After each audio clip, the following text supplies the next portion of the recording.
Chapter 5. A Matter of Life or Death.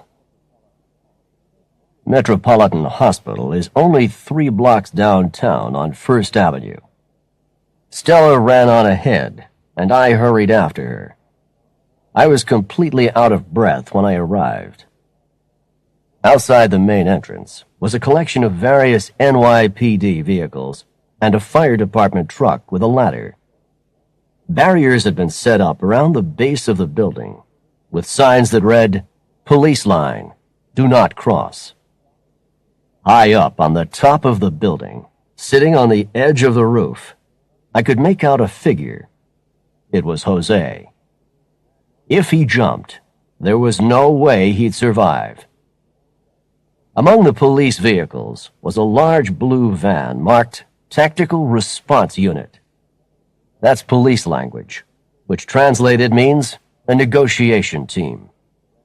These are the people whose weapons are words, not guns. They will negotiate for hours or days to prevent a crime or a tragedy. I was relieved to see them here. Those guys are so calm compared to officers like Oldenburg. They wouldn't get impatient watching paint dry.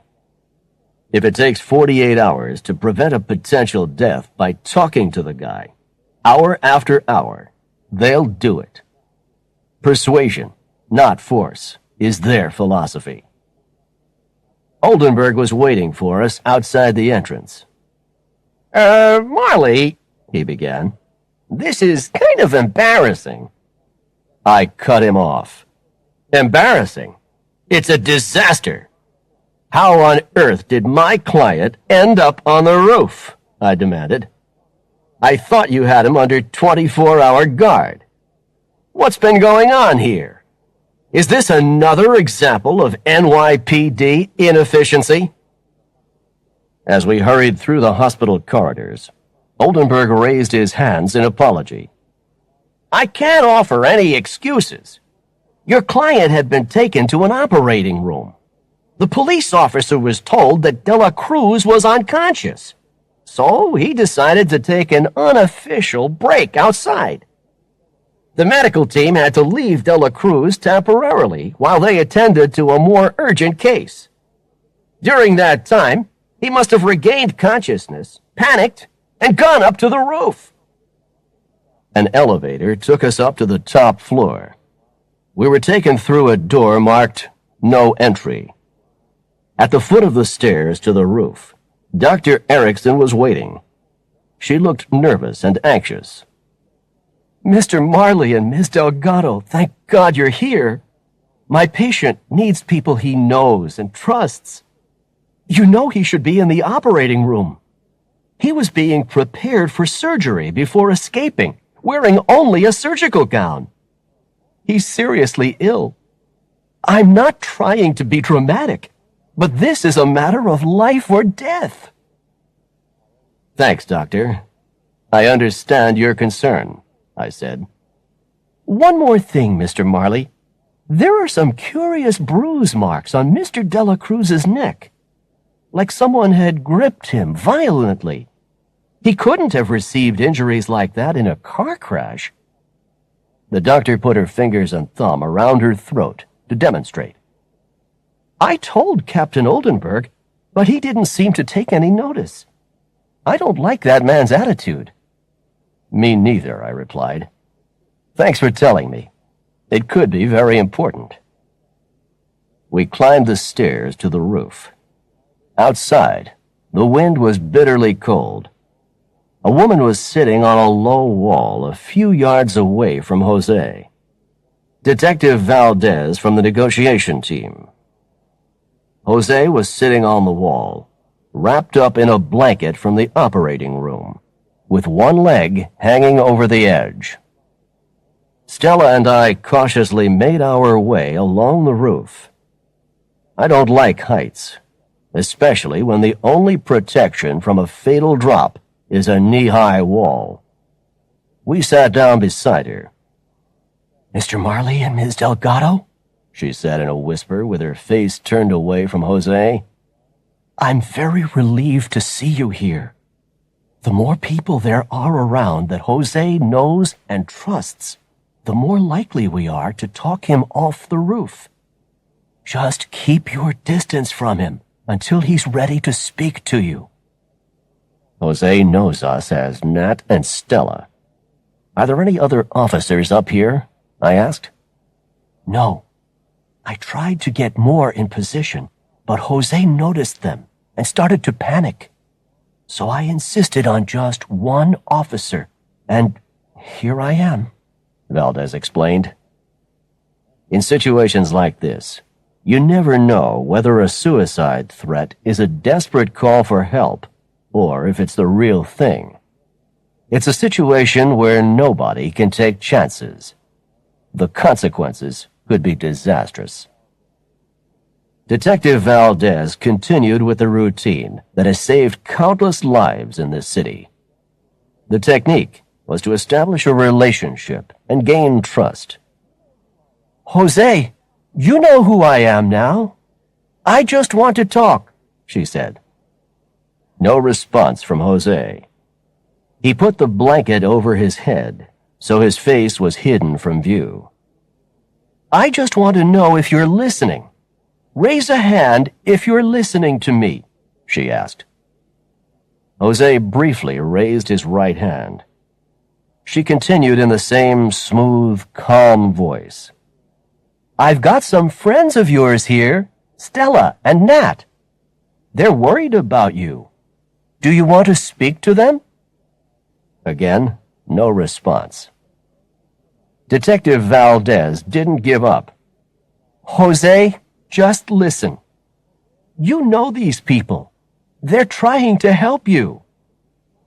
Valdez tried patiently again and again. At last, a reaction from Jose. He pulled the blanket off, swung his leg back from the edge, and stood up. All he was wearing underneath was a green surgical gown from the hospital operating room. The poor guy must have been freezing. What can you do to help me? Shouted Jose. I got a murder charge hanging over me. What do I have to live for? My head. I got this pain. It won't go away. Speak to him, Nat, whispered Valdez. I stood up, trying not to look down at the drop below. Jose, we've got new evidence. I can prove you didn't do it. That wasn't strictly true, but it might encourage him to come down from the roof. Then how come they've charged me with murder? How come? Protested Jose. He threw the blanket over the edge. There was a sudden shock of panic below, until it became obvious that it was the blanket, rather than Jose, that was falling. Then he sat on the wall, with his head down. Again, he swung one leg over the edge. What do you think? I whispered to Valdez. Not good, but not a disaster. I'd like Stella to talk to him now, she said. Stella's voice was cracking with emotion as she spoke. Jose, listen to me. I know you didn't do it. You're not a killer. Something happened to you after you left that bar, and that's going to prove it. We'll get you off this murder charge. I promise. Silence.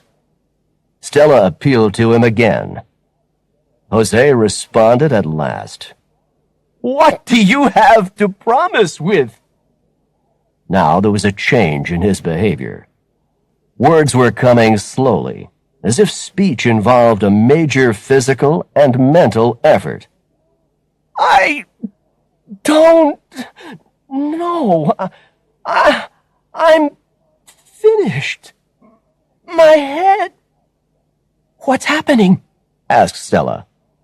I think he's going to jump, Valdez whispered.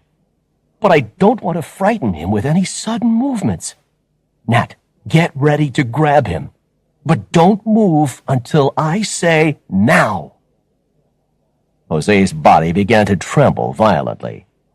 He began to rock his body from side to side. I'm a no good failure, he muttered. Get ready, Nat, whispered Valdez. Start moving in on him. Jose continued muttering to himself, with his head lowered. Sometimes what he said made sense. Sometimes it was just a confused string of words. I crept along the roof towards him. I'm a no good fail. As Jose's voice trailed off into silence, the sideways rocking motion continued. With each swing, the top part of his body hung for a moment over the vertical drop. Then the return swing. Behind me, Valdez shouted urgently, This is it! Now! Jose had reached the furthest point of the swing. But this time, he didn't return. He was slipping off the edge. I made a dive for his foot and just managed to grab it. Jose was now hanging upside down over the edge. I was also hanging over the edge, with only my knees pressed against the wall, preventing me from following Jose. Stella and Valdez were already hanging on to me, but in that position, no one else could reach Jose from the roof. Jose was not light, and I could feel my grip slipping. Valdez was screaming to the firefighters below. Move it!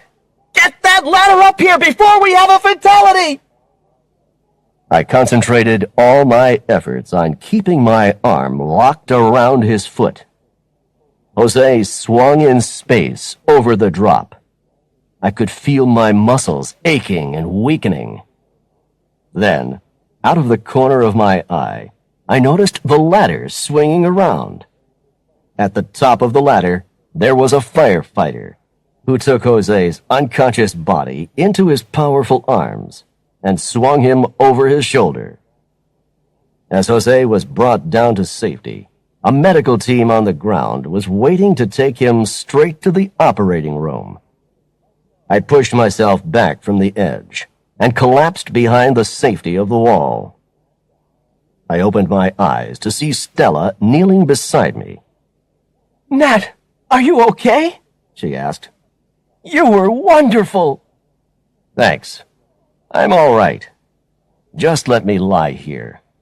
I don't want to see that drop again just yet. I lay there for a while, thinking it was good to be alive after all. I'd had quite enough excitement for one day.